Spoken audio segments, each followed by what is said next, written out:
Nous allons aujourd'hui voir un enfant de 5 ans qui se plaint d'avoir mal à la gorge, mais on l'ignore. Quelques mois plus tard, sa maman apprend une terrible nouvelle. Beaucoup de parents le confirmeront, avoir des enfants est une source de bonheur inépuisable. En effet, il y a d'abord le plaisir de les voir grandir et découvrir de nouvelles choses, mais aussi la fierté de les voir apprendre et devenir plus matures. Malheureusement, être parent apporte aussi son lot de responsabilités et de stress, notamment quand un événement terrible arrive à son enfant, comme un accident ou un problème de santé grave. Les parents de Casey Terry, une petite fille née dans l'Utah aux États-Unis, sont passés par toutes les émotions lorsqu'ils sont devenus parents. Durant les 5 premières années de sa vie, Casey s'est montrée vive, joyeuse et pleine de vie et d'énergie. Elle faisait la fierté mais aussi le bonheur de ses parents qui adoraient la voir rire, danser et courir tous les jours. Casey était fascinée par les Pom-Pom Girls et elle rêvait d'en devenir une lorsqu'elle grandirait. En apparence, Casey avait l'air en très bonne santé, comme devraient l'être toutes les petites filles de son âge. Mais la réalité était malheureusement différente et la vie heureuse et insouciante que menaient Casey et ses parents n'a pas tardé à basculer dans le cauchemar. Un 25 janvier, alors qu'il allait bientôt entrer à l'école, la petite Casey s'est plainte à ses parents d'avoir mal à la tête. Jusque-là, il n'y avait rien d'alarmant. Les parents ont laissé Casey dormir toute la journée, pensant qu'après beaucoup de repos, ça serait certainement passé. Mais lorsqu'elle s'est réveillée, Casey n'allait pas mieux, au contraire. Elle avait très mal à la gorge, mais aussi mal au ventre. Ses parents ont aussitôt pensé qu'elle avait dû attraper froid et ils l'ont emmenée chez le docteur pour faire vérifier son état. Celui-ci lui a prescrit des antibiotiques contre le mal de gorge et l'a laissé rentrer chez elle. Les parents de Casey ont veillé à ce que leur fille prenne bien ses antibiotiques quand il le fallait et dans les doses indiquées. Mais malgré cela, son état ne s'est pas arrangé. Il a même empiré. Inquiets, les parents de Casey ont emmené leur fille à l'hôpital afin qu'elle se fasse ausculter et soigner. Sur le chemin de l'hôpital, la petite fille s'est évanouie dans la voiture. Ses parents l'ont emmenée au plus vite aux urgences et là-bas Casey a fait l'objet de nombreux tests et analyses. Celles-ci ont révélé que la petite fille avait un diabète de type 1. En effet, son taux de sucre dans le sang s'élevait à 1,148, soit 10 fois la moyenne de son âge. Les parents de Casey étaient à la fois inquiets et en colère, car le médecin qu'ils étaient allés voir avait en fait donné un diagnostic complètement faux. La petite fille n'avait pas besoin d'antibiotiques pour soigner sa gorge, mais d'un traitement contre le diabète de type 1. Lorsque ses parents ont appris la triste nouvelle, Casey était toujours dans le coma. Ils avaient très peur qu'elle ne se réveille plus, mais heureusement leur fille a repris connaissance 24 heures après être entrée à l'hôpital. Ses parents étaient soulagés, mais ils n'étaient pas au bout de leur peine. Leur petite fille devait rester à l'hôpital pour se faire soigner. À partir de ce moment-là, Casey a passé encore 111 jours à l'hôpital. Lorsqu'elle est sortie, on était déjà le 15 mai. Les médecins ont expliqué aux parents de Casey que leur fille avait effectivement un diabète de type 1.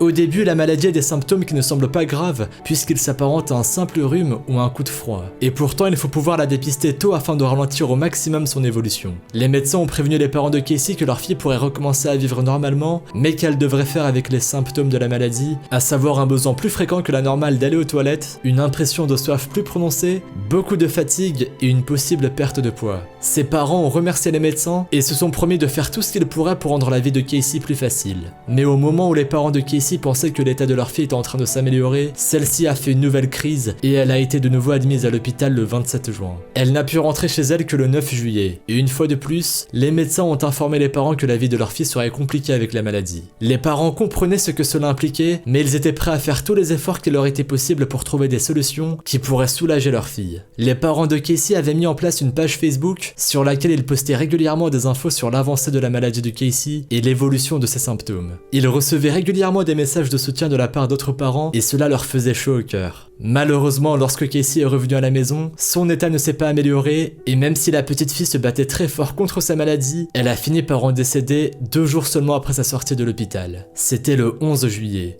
Imaginez la tristesse qu'ont dû ressentir ses parents lorsqu'ils se sont rendus à l'enterrement de leur petite fille. Pour des parents, c'est une épreuve terrible. Les parents de Casey espèrent que l'histoire de leur petite fille pourra montrer à d'autres parents qu'un diabète de type 1 n'est pas une maladie à prendre à la légère. S'il n'est pas diagnostiqué très tôt, il peut s'aggraver très vite et devenir très dangereux voire mortel. Espérons que l'histoire de Casey aura pu sauver d'autres vies.